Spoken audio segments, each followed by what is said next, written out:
A story of hope in our own kingdom. Hey guys, welcome to the Never Give Up Motivation channel, and a parable that embodies the very essence of reaching in and finding that fire within all of us, and then holding it aloft as a beacon of your will to survive, your desire to fight against the odds and to live to fight another day. Now, this is the story of two men in America who were imprisoned falsely accused of crimes they did not commit. They did not know each other, but quickly struck up a friendship as their cells were near to one another on opposite sides of the wing, and as such they would chat all day long about their lives outside. Even though they chatted, they never actually met face to face, as they were always released at different times during the day to have a stretch, but nevertheless they remained very close friends. Now, the first man was in a cell that had a window that faced the brickwork of another wing of the prison and could not see anything from it. He was also of a nervous disposition and could not take being incarcerated, and as such he would constantly moan about his awful luck in landing up in prison. He would often cry himself to sleep and bemoan his existence as the second man listened to his friend's concerns.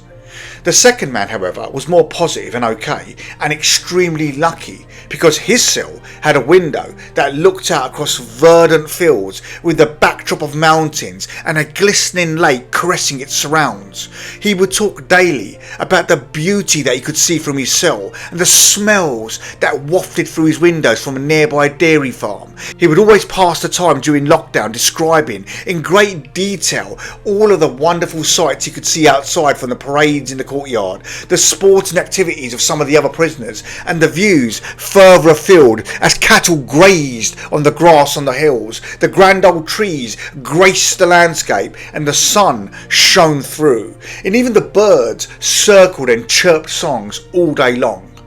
The first man began to live for those moments every day where his life was broadened and enlivened by the colour and activity of the world outside. It was a perfect way to lift his spirits and try and visualise what his colleague was seeing and what he was experiencing. Deep down though, he was so jealous of his friend's experiences, but this kept him sane, and his nightly sobbing began to diminish as time went on as a consequence. The sheer happiness that he gleaned from the descriptions made his heart race in anticipation, and whenever the second man would describe all of this beauty that he was seeing in exquisite detail, the first man would just simply close his eyes and imagine the scene. This relationship was wonderful, and they kept one another's spirits alive with such talk.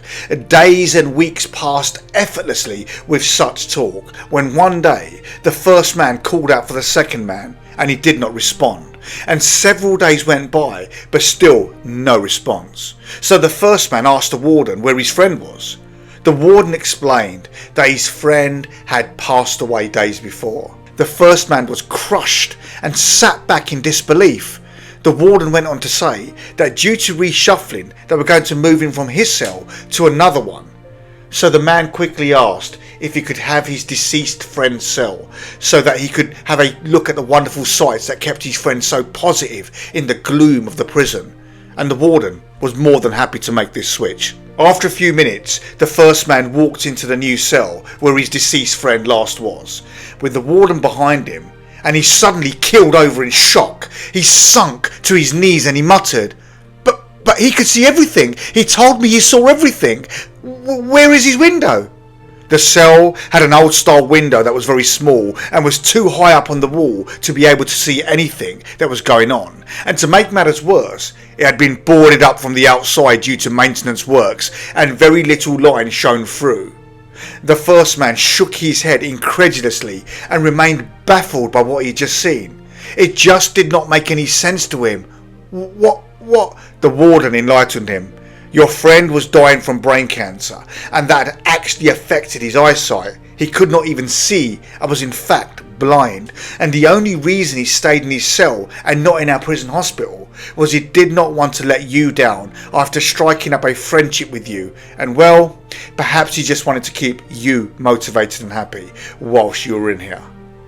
Now, the two morals of this story are: no matter how bad your situation is or how tough the conditions are, there is a rich, vibrant and a wonderful kingdom inside your mind, and it is available for you and everyone else at any time.